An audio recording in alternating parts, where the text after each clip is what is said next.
Welcome to the Critically Clueless. I'm the Monk, and today I'm going to be reviewing a game called Swordbreaker. So what is Swordbreaker and why should you buy it? Well, the developers say that it is an adventure indie game. It's a storytelling game.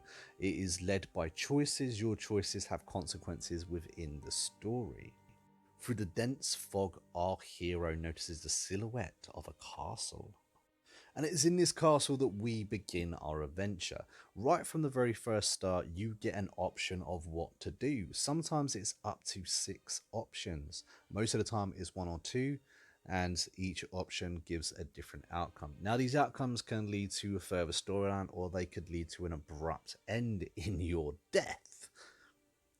But before we get any further into this review, I just want to say a big thank you to Sometimes You for actually sending me the key for this game. Now, this is published by Sometimes You and it's developed by Ducat Game Studio. And this isn't a big AAA rated game. This is a small indie game. And but if you end up liking this review or you found it entertaining anyway, don't forget to hit that like button, hit the subscription button, and comment your thoughts below. Are you going to be buying this game after this review or not? Does it help you or not?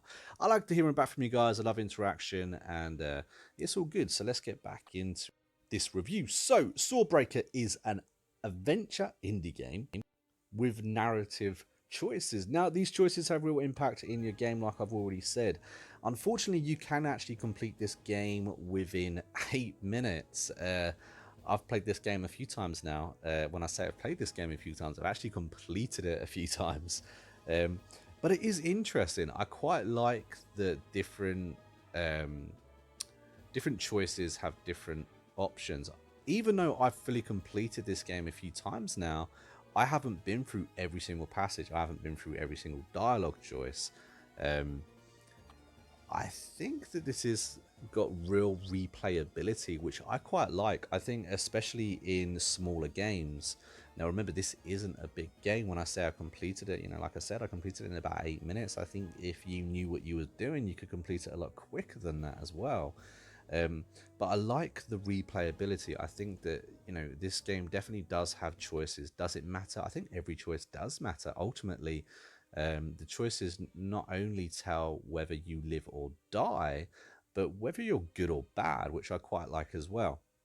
Now, my first playthrough, I didn't even realize I was doing a hero's playthrough. Ended up getting the good ending, I guess, and I quite liked that good ending.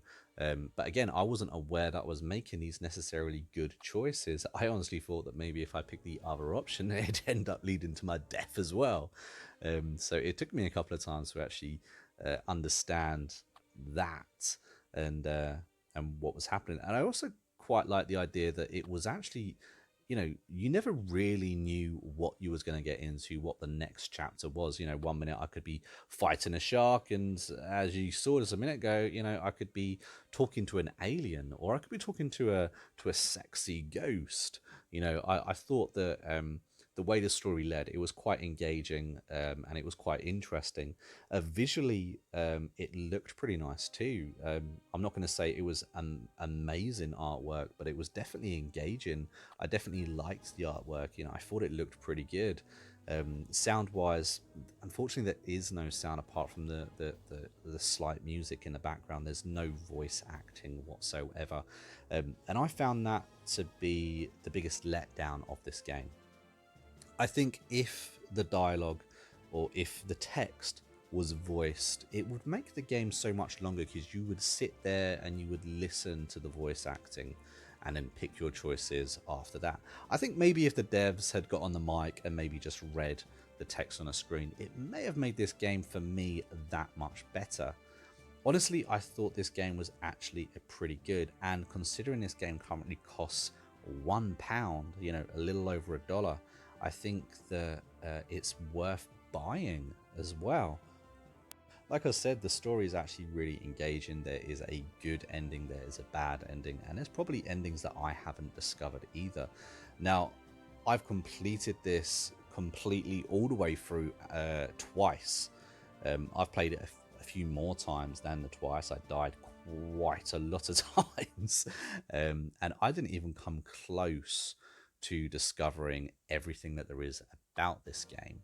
I definitely didn't see every single scene, every single possibility. Like I said, I did a strictly good playthrough and a strictly bad playthrough, and I was quite pleasantly surprised by both stories, both story arcs, and you know how it ended up playing out. And some of the characters, how I found out that you could actually just straight up kill them when I didn't think you could. And some of these scenarios ended up leading to your death as well. If you pick the wrong option, that was it, dead. Now thankfully you do actually get a certain amount of lives, so you do have that that ability to get something wrong, and that wasn't just the end of the story. You can also pick up, I guess, superpowers or special abilities as you're going through.